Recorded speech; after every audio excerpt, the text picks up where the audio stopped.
बिस्मिल्लाहिर्रहमानिर्रहीम।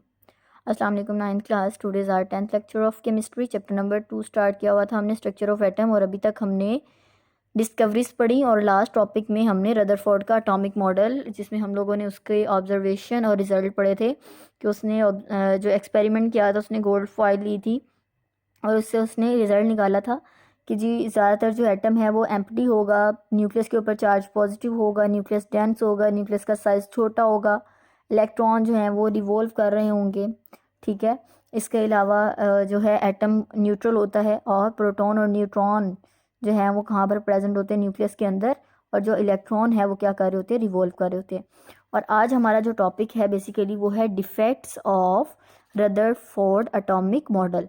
इसके डिफेक्ट्स क्या थे ये इसने दे तो दिया, इस वजह से, इस थेरी से, ये जो इसने मॉडल दिया था, इसकी वजह से प्लम पुडिंग थेरी जो है वो क्या हो गई थी, रिजेक्ट हो गई थी।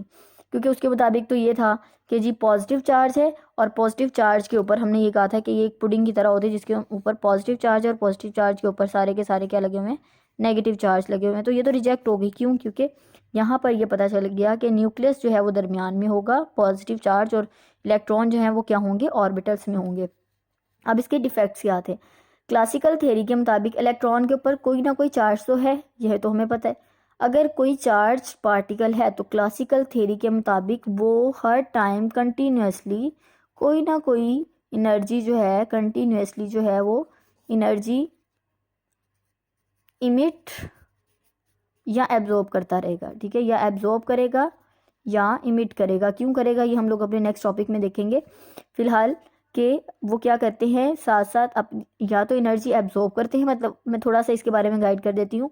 एनर्जी एब्जॉर्ब तब करेंगे जब वो ऊपर वाले ऑर्बिट में, मतलब हायर ऑर्बिटल में जाना होगा उन्होंने, और इमिट तब करेंगे जब उसने क्या करना होगा, ग्राउंड ऑर्बिटल में आना होगा। दैट्स मीन वो एनर्जी अगर खारिज करते रहते हैं तो एक टाइम वो आना चाहिए। इसके मुताबिक ये जो डिफेक्ट था उसके मुताबिक ये था, फॉर एग्जांपल ये एक इलेक्ट्रॉन है नेगेटिव चार्ज, ये कंटिन्यूसली एनर्जी खारिज करता है, तो एक टाइम ही आना चाहिए कि इसको तो न्यूक्लियस के अंदर गिर जाना चाहिए।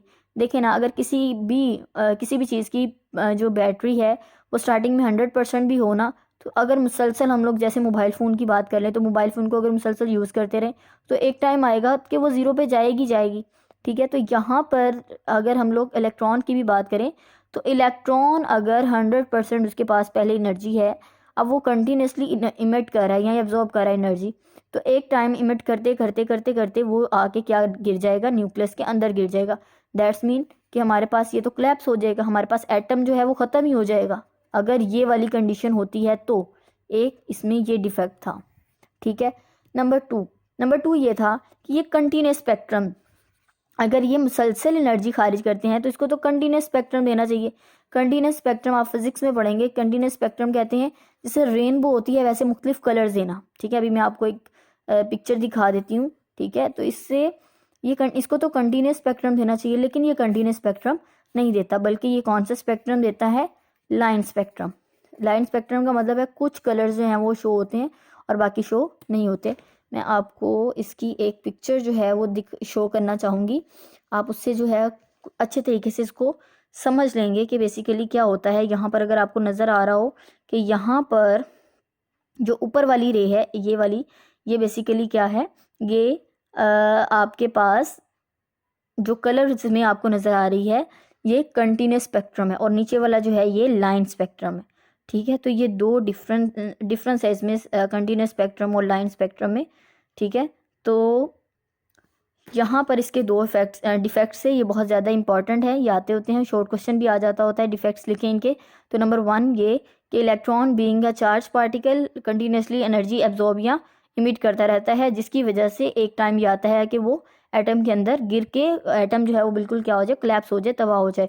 ठीक है, और सेकंड ये कि इसकी वजह से इसको कंटिन्यूस स्पेक्ट्रम देना चाहिए, लेकिन ये कंटिन्यूस स्पेक्ट्रम नहीं देता। क्यों? क्योंकि ये लाइन स्पेक्ट्रम देता है। अब ये क्यों देता है इसको, बाद में बोहर का एटॉमिक मॉडल था जो कि अभी तक वही चल रहा है, वो आया था, उसको हम लोग इंशाल्लाह इसके बाद डिस्कस करेंगे नेक्स्ट टॉपिक में।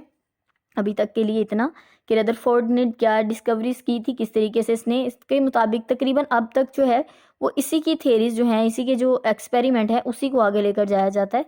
ठीक है। तो इसने काफ़ी हद तक चीज़ें सही बता दी थी, लेकिन ये 2 डिफेक्ट्स है इसमें। 2 डिफेक्ट्स कौन कौन से थे कि ये कंटिन्यूसली एनर्जी एब्जॉर्ब और रिलीज़ करता है, जिसकी वजह से ये एटम के अंदर गिर जाएगा, और सेकंड ये कि कंटिन्यूस स्पेक्ट्रम देना चाहिए इसको, लेकिन ये कंटिन्यूस स्पेक्ट्रम नहीं देता। ओके जी, wish you best of luck. अल्लाह हाफिज़।